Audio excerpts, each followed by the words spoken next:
Alright, so today I'd like to talk about the Moravians. They were a German pietistic group whose origins predated the Reformation. At that time, they were known as the Unitas Fratrum, the Unity of the Brethren. Count Nicholas Zinzendorf in 1719 was responsible for reviving the order as he encountered descendants of this group, and he created a refugee colony on his land in Saxony, the first congregation town, which is known as Herrnhut. Um, the Moravians were almost like a semi-monastic movement. They sought to live in communities that gave them a certain level of isolation from the outside world, where they could center their whole lives around living out the gospel. They made decisions by use of the lot, um, reviving an Old Testament example for making decisions. They would use this to find God's will for minute things such as where to build a town or even how to design it. Um, they also had other interesting practices such as the choir system where they organized their townspeople by age and gender and marital status, which was designed to not only help take care of needy individuals such as widows, but also provided community, such as all the unmarried young people would live together in a house. But it was also a way of policing the individual and making sure that they were living according to the community standards of godliness.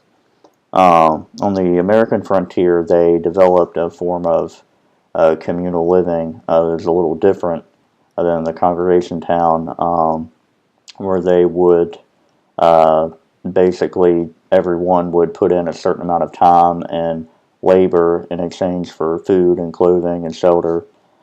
This was a way to make the town be built up very quickly, become economically viable in a short period of time.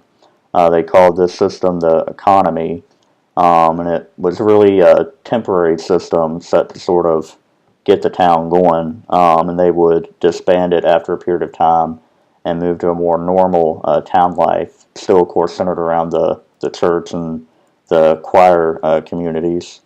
Um, they originally settled in America in places such as New York, Pennsylvania, Rhode Island, mainly in the north. Eventually, they moved south.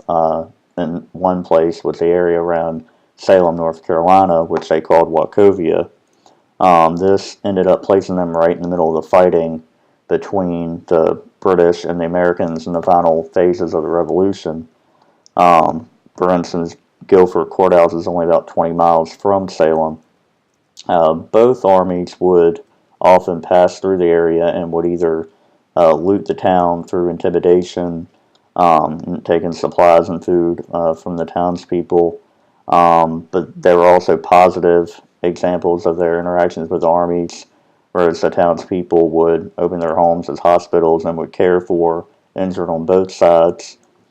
Um, but it was usually up to the individual commanders on the field whether the Moravians were treated well or harassed. You see in the logs of the Moravian Church in Salem that Nathaniel Greene came once and asked for shoes for his army. Of course, the Moravians didn't have any at this time, and it notes that he politely left. While around the same time, a commander of the Wilkes County Militia, also with the Revolution, came and essentially took everything in the town through way of intimidation. As men spent time at the tavern drinking brandy, they took the powder, the lead, the food. Um, so you see sort of different elements here in the way they related to the soldiers. The Moravians generally were pacifists and usually refused to take oaths or serve in government offices or the military. Um, some of the young men did fight and join the revolution, but this pacifist stance led to conflicts with local officials during the revolution.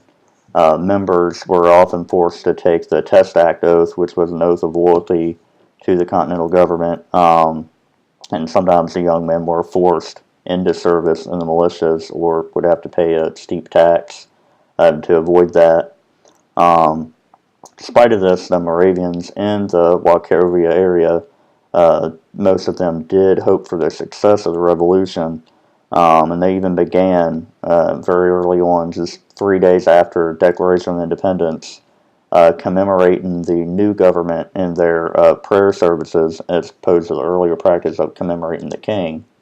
And Salem was actually the first town to officially commemorate the end of the Revolution in 1783 on July 4th. Um, but yeah, as we notice, in spite of their sort of enthusiasm for the revolutionary cause, they weren't always treated well. Their conscientious executor status, but they also were just sort of weird to a lot of the colonists. They still carried on their native customs. They still spoke German. They had sort of a strange looking variant of Christianity to outsiders. So it's just an interesting study to see sort of the good and bad ways they interacted with really both sides in this war.